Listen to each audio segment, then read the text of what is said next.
ඔයාලන්ට ගොඩක් දවසකට පස්සේ අද ලස්සන අපේ වෙසක් vlog එක අරගෙන ඔයාලව බලන්න ආවේ හරිම ආදරෙන්. උදේම නැගිටලා ලොකු වැඩ කොටසක් ඉවර කරලා දැන් මම මේ හදන්නේ අපි දෙන්නට උදේ කෑම එක හදාගන්න. අද පාන් වලින් රසම රස කෑමක් තමයි හදාගන්න යන්නේ. කලින් මේ විදිහට හදලා කාලා නම් නැහැ. ඒත් මම හිතනවා රසට තියේවි කියලා.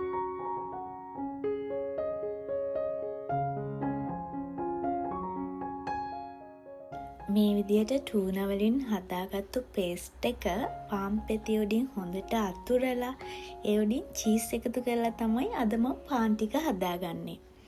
තව ඒකටම ගැලපෙන්න කිරි කෝපි එකකුත් හදාගන්නවා.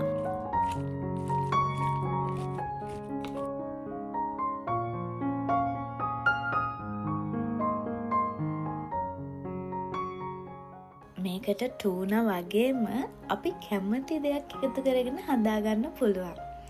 චිකන් වලින් වගේ මේ පේස්ට් එක හදාගත්තොත් නම් ගොඩාක් රසට තියෙයි කියලා මට හිතෙනවා.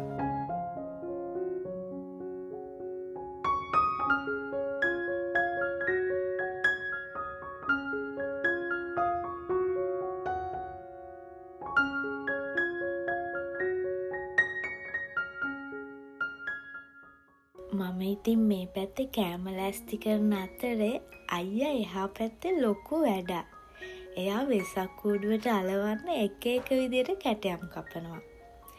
අද දවස් අපිට වැඩ ගොඩාක් කරගන්න තියෙන දවසක් නිසා මහන්සි නොබලා අපි දෙන්න ඊයේ රෑම වෙසක් කූඩුව හැදුවා.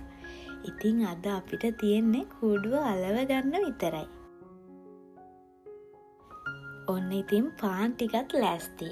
විනාඩි 10ක් විතර බේක් වුණාට පස්සේ මේ විදියට තමයි තියෙන්නේ. අපි මේකට කියමු ටූනා පාන් පීසා කියලා.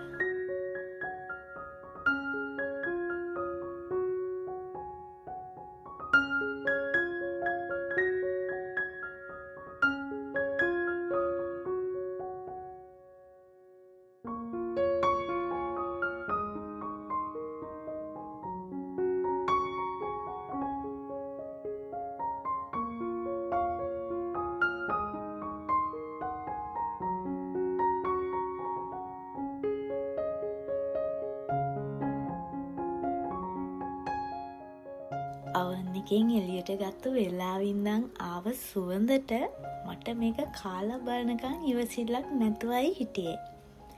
ඔන්න ඉතින් මම තමයි මුලින්ම රස බැලුවේ. මේක නම් ඔයාලා හදලා කාලා බලන්නම ඕන කෑමක්. ඇත්තටම මාරම රසයි. අද අවසට පුංචි වැඩක් තියෙනවා අපි දෙන්නට කරන්න. ඉතින් ඒකටත් ලෑස්ති වෙන්න ඕන නිසා ඉක්මනින්ම අපි දෙන්නම එකතු වෙලා අපේ වෙසක් කූඩුව අලවලා ඉවර කරන්න හිතුවා.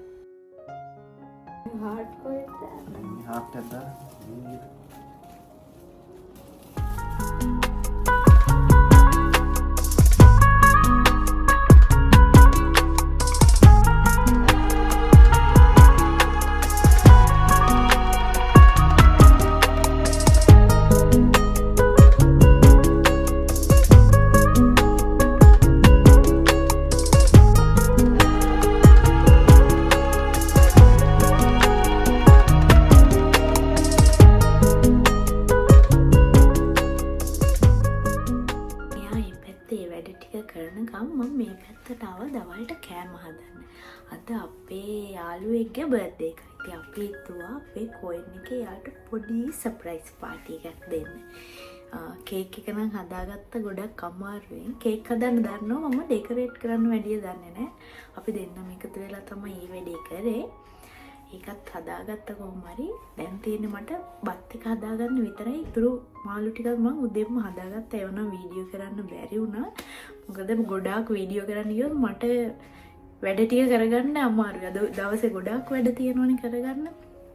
ඒ නිසා අර හදිස්සියෙන් කරගන්න ඕන ටික ඉක්මනට කරලා ඉවර කරලා ඒ ටික පැත්තකින් දාලා මට දැන් තියෙන බත් එක හදාගන්න විතරයි.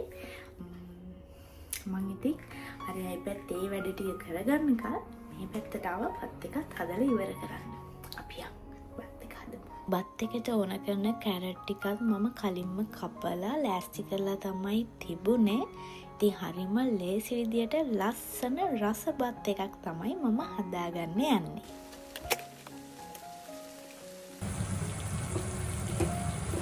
මුලින්ම බටර් ටිකක් එකතු කරලා ඒ ටික රත් වුණාට පස්සේ ඉඟුරු සුදු ලුණු පේස්ට් එකෙන් ටිකක් එකතු කරලා ඒ ටික වෙලාවක් බෙදෙන්න දුන්නා. ඊට පස්සේ එකට චූටියට කොටු කපාගත්ත කැරට් වගේම ග්‍රීන් පීස් එකතු කරලා සාමාන්‍ය ප්‍රමාණයට ඒ ටික තැම්බීගෙන එද්දී කහ ටිකකුයි රස ප්‍රමාණයට ලුණු ටිකකුයි එකතු කළා. ඔන්න ඉතින් ඊට පස්සේ එකට උයාගත්තු බත් ටික එකතු කරගන්න විතරයි අපිට තියෙන්නේ.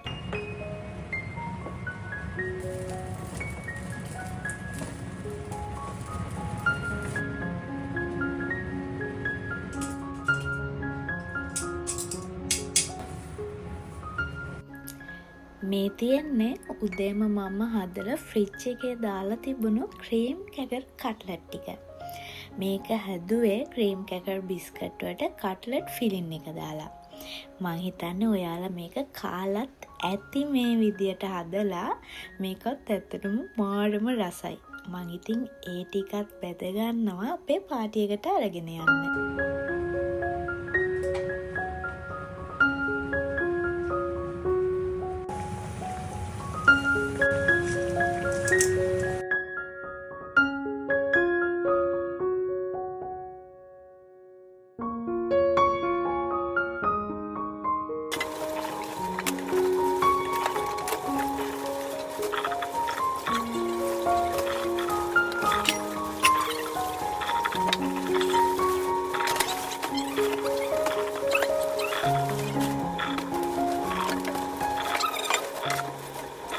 මුතු අක්කගේ තමයි අද බර්ත්ඩේ එක.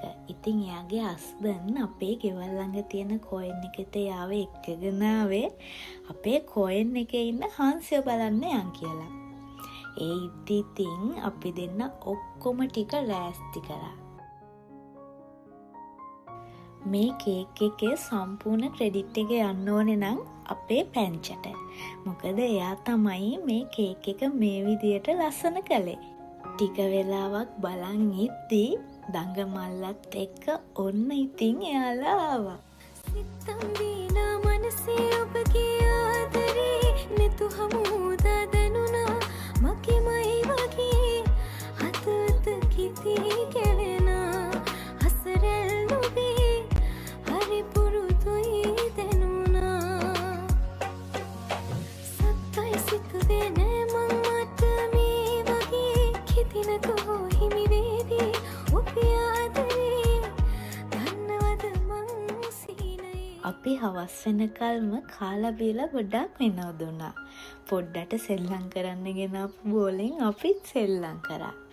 ඇත්තටම ඒ ගෙවෙන හවස් වරු නම් හරිම සුන්දරයි.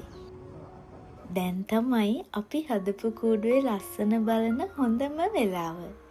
හදපු කූඩුව පාට පාට ලයිට් එකකින් තවත් ලස්සන කරලා බුදුසාදුට පූජා කරා. ලංකාවේ අපේ යාළුවෝ වගේම අපි දෙන්නත් වෙසක් පොය දවස හරි ආසාවෙන් සැමරුවේ මේ විදියට. ඉතින් ආයෙත් ලස්සන දවසක් ඔයාලත් එක්ක පෙතා ගන්න ඉක්මනින්ම එනකල් පරිස්සමින් ඉන්න.